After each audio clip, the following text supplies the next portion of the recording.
வாழ்க வளமுடன். வாழ்க வையகம், வாழ்க வையகம், வாழ்க வளமுடன். இன்று நாம் இறைஞானமும் முழுமை பேரும் என்ற தலைப்பின் கீழ் வேதாத்திரியத்தில் இறைநிலை விளக்கம் பற்றிய கேள்வி பதில்களை பார்க்கலாம். பகுதி 1. சுத்தவெளி என்பது சுத்தவெளியோ காலம், தூரம், பருமன், வேகம் என்ற 4 எல்லை கட்டி கணக்கிட முடியாத ஒன்று ஆகும். சுத்தவெளியை சாதாரணமாக யூகித்து உணர முடியுமா? சுத்தவெளியை, அதனுடைய ஆற்றலை, அதன் அறிவுத்திறனை மனித மனத்தால் சாதாரணமாக யூகித்து உணரவே முடியாது. சுத்தவெளியை அல்லது இறைநிலையை உணர்ந்து கொள்வது எவ்வாறு? சுத்தவெளி எனும் ஒரு இறைநிலையை மனிதனிடம் உள்ள 6வது அறிவை கொண்டு ஆழ்ந்த சிந்தனையினாலும் மன இயக்க சுழல் விரைவு குறைத்து பழகுகின்ற தவ பயிற்சியினாலும் உணர்ந்து கொள்ள முடியும். பிரபஞ்சத்தில் உள்ள 2 வகைகள். பிரபஞ்சத்தில் வெளி, அதாவது ஸ்பேஸ், பரு உருவங்கள், ஆப்ஜெக்ட்ஸ் என்ற 2 வகைகளை பார்க்கின்றோம். இப்போது நாம் சுத்தவெளி மற்றும் பரு உருவங்கள் ஆகிய இரண்டுக்கும் இடையே உள்ள வேறுபாடுகளை பற்றி சிந்திக்கலாம்.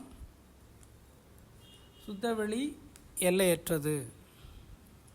பரு உருவங்கள் எல்லையுடையது, நீள அகல உயரமுடையது, வடிவம் இருக்கிறது. சுத்தவெளியே முதலில் தோன்றியது. சுத்தவெளி பரு உருவங்களிலிருந்து, அதாவது எல்லையுடைய பரு உருவங்களிலிருந்து எல்லையில்லா சுத்தவெளி தோன்றி இருக்கவே முடியாது. சுத்தவெளிக்கு தோற்றம், இயக்கம், முடிவு என்ற 3 நிலைகளும் கிடையாது. ஆகவே சுத்தவெளி இறைநிலையின் ஆற்றல் பெருகி கொண்டே இருக்கிறது. பரு உருவங்களுக்கு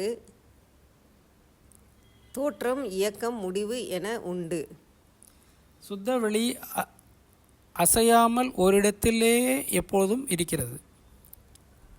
எல்லையுள்ள பொருட்கள் ஓரிடத்திலிருந்து இன்னொரு இடத்திற்கு அசைந்து செல்ல முடிகிறது. சுத்தவெளி நிரந்தரமானது. பருப்பொருட்கள் சில காலத்திற்கு பின்பு மறைந்து விடுகிறது. சுத்தவெளி கருப்பாக கும்மிருட்டாக உள்ளது. சுத்தவெளிதான் பிரபஞ்சத்திற்கு மூலநிலை, இருப்பு நிலை மற்றும் ஆதி அனாதி என்றும் கூறலாம். சுத்தவெளி ஒரு பாய்மப்பொருள். ஆகவே இதை களங்கமற்ற அனைத்து ஊடுருவும் பொருளாகும். பெனிட்ரேட்டிங்.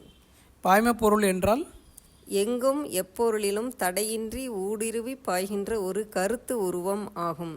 இது புலன்களுக்கு எட்டாது, ஆயினும் அதன் செயல்களையும் விளைவுகளையும் கொண்டுதான் அதனுடைய உண்மையான மதிப்பை உணர முடிகிறது. பார்ப்பவருக்கும் பார்க்கப்படும் பொருளுக்கும் இடையே என்ன இருக்கிறது? பார்ப்பவர்க்கும் பார்க்கப்படும் பொருளுக்கும் இடையில் சுத்தவெளிதான் இருக்கிறது. எனவே இதை தெய்வீக பாய்மை பொருள் என்றும் சொல்லலாம். சுத்தவெளி பாய்ம பொருளாக விளங்குவது எவ்வாறு? சுத்தவெளி எங்கும் எதிலும் ஊடுருவி நிறைந்து செயலாற்ற வல்லது. அனைத்தையும் தன்னுள் ஊடுருவ இடம் கொடுக்கும் ஆற்றலாகவும் உள்ளது. புலன்களால் உணர முடியாததாகவும் உள்ளது. எனவேதான் சுத்தவெளி பாய்ம பொருளாக விளங்குகிறது. பாய்ம பொருளுக்கு ஒரு உதாரணம் அல்லது ஒரு எடுத்துக்காட்டு கூறுக. ஒரு பாத்திரத்தில் தண்ணீர் இருக்கிறது. இத்தண்ணீரில் கொஞ்சம் பயர்களை ஊற வைக்கிறோம். சிறிது நேரத்திற்கு பின் பார்த்தால் தண்ணீர் பயருக்குள் ஊடுருவி இருக்கிறது. பயர்களும் தண்ணீருக்குள் இருக்கின்றன. தண்ணீர் பயருக்குள் ஊடுருவி இருப்பது போல சுத்தவெளி எல்லா பொருட்களுக்குள்ளும் ஊடுருவி இருக்கிறது. நமது உடலுக்குள்ளும் சுத்தவெளியே ஊடுருவி உள்ளது. பேராற்றலை நாம் தெய்வம் என்று சொல்கிறோம். ஏன்? மனித உடலும் மனமும் இயங்குவதற்கு ஆற்றல் தேவைப்படுகிறது. அதுபோல் பிரபஞ்சத்தில் உள்ள எல்லா பொருட்களும் உயிர்களும் ஒரு பேராற்றலால் தான் இயங்கிக் கொண்டிருக்கின்றன. அந்த பேராற்றலைத்தான் நாம் தெய்வம் என்று சொல்கிறோம், அதாவது கடவுள் என்றும் சொல்கின்றோம். எங்கும் இறைந்து கிடைப்பதால் சுத்தவெளியே இறைநிலை என்று கூறுகிறோம். ஏன்? சுத்தவெளிதான் இறைநிலையாக பேராற்றலாக எங்கும் நிரம்பி இருக்கிறது. எனவே எங்கும் இறைந்து கிடப்பதால் அது இறைநிலை என்றும் அழைக்கப்படுகிறது. சுத்தவெளியை தவிர பிரபஞ்சத்தில் ஆற்றல் மிக்க பொருள் வேறு எதுவும் இல்லை. முப்பால் என்பது சுத்தவெளியை இறை துகள்களுக்கு இடையேயும் விண்களுக்கு இடையேயும் தோற்றப் பொருட்களுக்கு இடையேயும் உள்ளது. அதன் காரணமாக சுத்தவெளியை முப்பாழ் என்று அழைக்கின்றோம். பூமிக்கும் சூரியனுக்கும் இடையே உள்ள தூரம் 9 கோடி மைல்களாகும். பூமி சூரியனை நீள்வட்ட பாதையில் சுற்றி வர எவ்வளவு காலம் எடுத்துக்கொள்கிறது? 1 வருட காலம் ஆகிறது. சூரியனுடைய எடை பூமியின் எடையை விட எவ்வளவு பெரிதாக இருக்கிறது? 3,33,000 தடவை பெரிதாக இருக்கிறது என்று விஞ்ஞானிகள் கணக்கிடுகின்றனர். பூமியின் எடை 6 × 10⁻⁴ 24 கிலோகிராம். சூரியனின் எடை 20 × 10⁻29 கிலோகிராம். தாங்கும் பொருள் வலியதா அல்லது மிதக்கும் பொருள் வலியதா? தாங்கும் பொருள்தான் வலிது. சுத்தவெளிதான் சூரியனையும் பூமியையும் தாங்கிக் கொண்டிருக்கிறது. பிரபஞ்சத்தில் உள்ள பருப்பொருட்கள் அனைத்தையும் சுத்தவெளியோடு ஒத்து பார்த்தாலும் சுத்தவெளிதான் வலிமையானது. சுத்தவெளி பேராற்றல் உடையது. சுத்தவெளி வெற்றிடம் என்பது இல்லை. பூமி மணிக்கு 1000 மைல் வேகத்தில் சுழன்று கொண்டிருக்கின்ற போது அதாவது மனிதர்கள் நாம் தெரித்து விழாமல் பூமியின் மீது ஒட்டி கொண்டிருப்பது எப்படி சாத்தியமாகிறது? இறைவெளியின் சூழ்ந்தழுத்தும் ஆற்றல்தான் அதற்கு காரணம். மனிதர்கள் தெரித்து விழாமல் பூமியை விட்டு விலகி போகாமல் காக்கப்படுகின்றனர். எவ்வாறு? கடல்களும் தெரித்து விழாமல் இருக்கின்றன. அது எவ்வாறு?